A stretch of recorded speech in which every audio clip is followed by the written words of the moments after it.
नौकरियों की भरमार बेरोजगारी न होने के बराबर। कनाडा में जॉब्स के मतलाशी अफराद के लिए बड़ी खबर।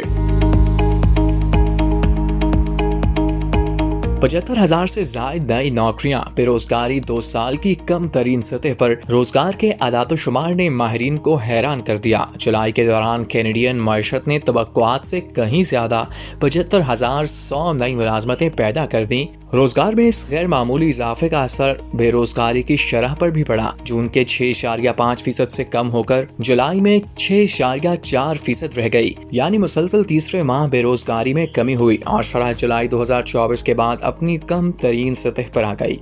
सिर्फ नौकरियों की तादाद ही नहीं बढ़ी, बल्कि फुल टाइम और पार्ट टाइम दोनों शोबों में रोजगार के मौके पैदा हुए। जुलाई में 38,600 फुल टाइम जबकि 36,600 पार्ट टाइम मुलाजमतों का इजाफा हुआ, यानी नई मुलाजमतों में तकरीबन निस्फ हिस्सा मुकम्मल वक्त की नौकरियों का रहा। होलसेल और रिटेल, मालियाती और इंश्योरेंस खिदमात, पेशा वराना और साइंसी शोबे नई मुलाजमतों का बड़ा हिस्सा निजी शोबे में पैदा हुआ। होलसेल और रिटेल, तजारत, मालियाती और इंश्योरेंस खिदमात और पेशा वराना और साइंसी खिदमात के शोबे ने रोजगार बढ़ाने में नुमाया किरदार अदा किया। लेकिन तस्वीर का एक दूसरा रुख भी है।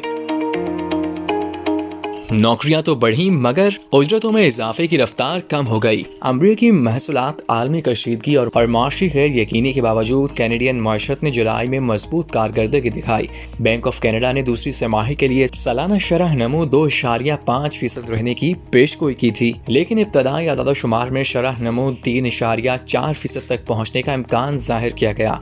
कैनेडियन डॉलर भी अमरीकी डॉलर के मुकाबले में तकरीबन 8 हफ्तों की बुलंद तरीन सतह पर पहुँच गया। कनाडा की मईशत ने जुलाई में सिर्फ तवक्कुआत को मात नहीं दी, बल्कि रोजगार के महाज पर ऐसा सरप्राइज दिया जिसने माहिरीन को भी चौंका दिया। 75,000 से जायद नई नौकरियां।